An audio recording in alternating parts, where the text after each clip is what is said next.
반갑습니다. 오늘은 느헤미야가 예루살렘을 두고 기도하다. 느헤미야 1장 1절입니다.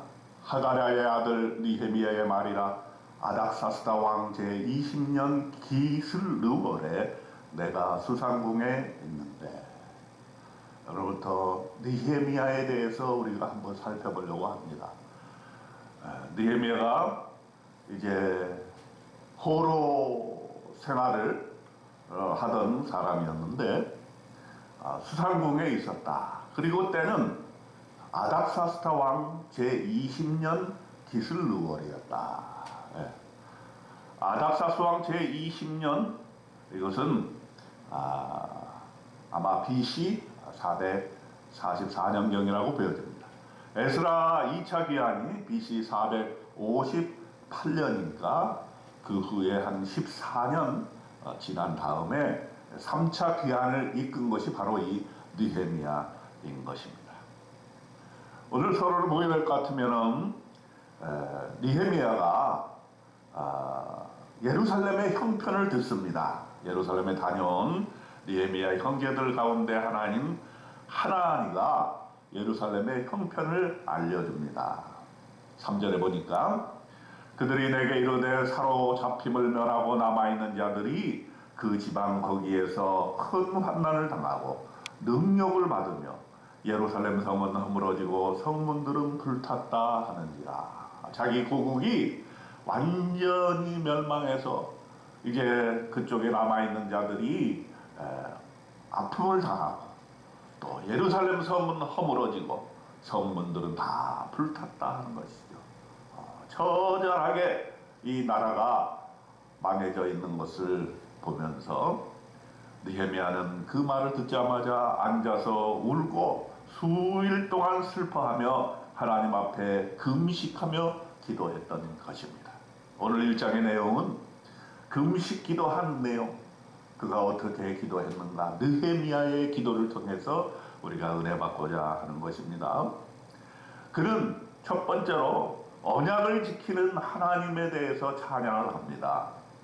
5절에 보니까 하늘의 하나님이여 주를 사랑하고 주의 계명을 지키는 자에게 언약을 지키시며 긍휼을 베푸시는 주여 간구하나이다 했습니다.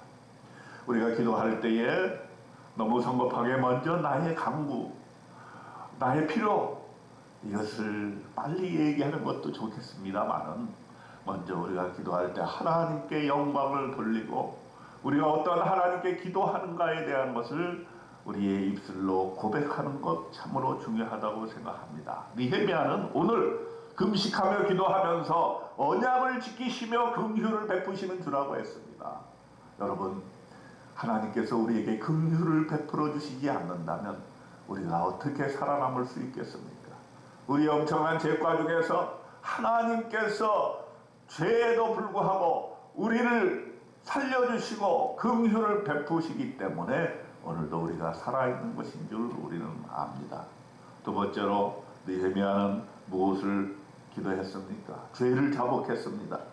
6절에 보세요. 이제 종이 주의 종들이 이스라엘 자손을 위하여 주하로 기도하오며 우리 이스라엘 자손이 주께 범죄한 죄들을 자복하오니 주는 귀를 기울이시며 눈을 여시사 종의 기도를 들으시옵소서. 여러분, 우리가 하나님과 함께 올바른 관계를 맺기 위해서는 우리의 죄가 도말되어야 됩니다. 예수 그리스도의 피로 우리의 죄가 깨끗하게 되어야 됩니다. 영단번에 우리의 죄가 도말되었지만 그럼에도 불구하고 우리가 세상 살면서 얼마나 많은 허물과 죄들을 우리가 가지고 있습니까? 하나님 앞에 그것을 내어놓고 자백하고 그의 용서를 구하는 것, 이것이 바로 우리가 기도를 통해서 해야 될 일입니다. 저와 여러분은 매일매일 짓는 범죄, 하나님을 따르지 못한 것, 말씀에 따르지 못한 것, 말씀을 실천하지 못한 것, 게을리한 것, 신앙생활을 게을리한 것, 우리가 하나님 앞에 자복하고 우리의 복음을 전하지 못한 것, 하나님 앞에 자복해야 될 줄로 생각이 듭니다. 그리고 세 번째, 느헤미야는 그 죄의 내용을 구체적으로 얘기를 하고 있습니다. 7절에 주를 향하여 크게 악을 행하여 주께서 주의 종 모세에게 명령하신 계명과 율례와 규례를 지키지 아니하였나이다. 말씀대로 살지 못했다는 것이죠. 그러면서 하나님의 명령을 기억하고 있습니다. 1장 8절에 옛적에 주께서 주의 종 모세에게 명령하여 이르시되 만일 너희가 범죄하면 내가 너희를 여러 나라 가운데 흩을 것이요. 또 9절에 보니까 만일 내게로 돌아와 내 계명을 지켜 행하면 너희 쫓긴 자가 하늘 끝에 있을지라도 내가 거기에서부터 그들을 모아 내 이름을 두려고 택한 곳에 돌아오게 하려 하신 말씀을 이제 정확한데 기억하옵소서. 느헤미야는 하나님의 말씀에 따라 기도하고 있습니다. 하나님께서 우리가 잘못하게 되면 여러 나라에 흩어뜨리겠다고 말씀하신 것, 그러나 다시 하나님께 돌아오게 되면 내 계명을 지키게 되면 하늘 끝에 있을지라도 내가 그들을 모아 택한 곳에 돌아오게 하겠다라고 하신 말씀을 기억하게 합니다. 우리는 이렇게 말씀에 따라 기도해야 합니다. 우리가 읽은 말씀, 기억하는 말씀, 하나님의 언약의 말씀을 기억하고 하나님께서도 그것을 기억해 달라고 기도하는 것입니다. 하나님이 하신 언약의 말씀, 하나님께 말씀드리면서 우리가 확신을 갖게 되는 것입니다. 하나님께서는 입 밖에 내신 언약의 말씀, 축복의 말씀을 지키시는 하나님이시기 때문에 반드시 우리의 기도를 들어주실 것을 믿습니다.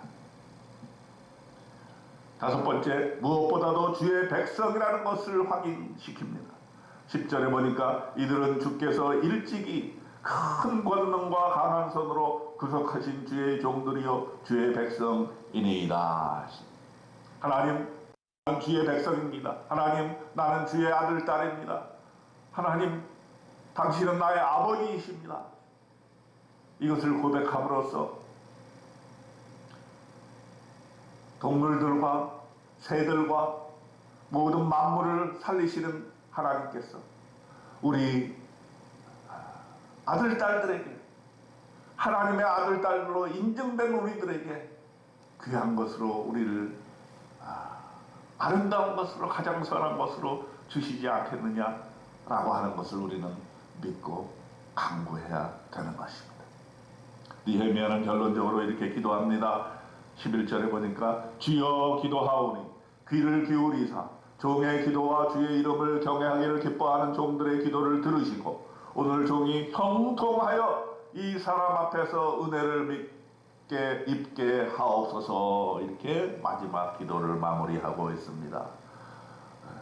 우리는 주의 백성이니 주께서 우리의 기도를 들어 주시옵소서. 종이 형통하게 주님 도와 주시옵소서.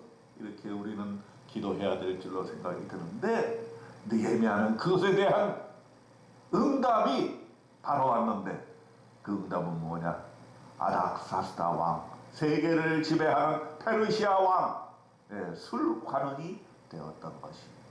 여러분, 기도의 응답이 된 것입니다. 술관원이 되었다는 것은 아닥사스다 왕의 신뢰를 한몸에 가지게 되었다는 것이고, 느헤미야가 이제 나라와 민족을 위해서 일할 수 있는 준비가 되고, 그것이 바로 세계를 지배하는 페르시아 왕의 측근에서 이제 그 일을 감행할 수 있는 그러한 길이 열려지게 된 것입니다.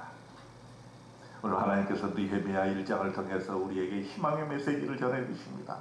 하나님은 언약을 지키시는 분이기 때문에 우리의 기도, 자녀의 기도를 어찌 안 들어주실 수 있겠습니까? 그러므로 우리는 범죄함을 알게 되었을 때 금식하며 기도하며 통회하며 하나님의 긍휼을, 하나님의 은혜를 덧입기를 기도하시기를 바랍니다.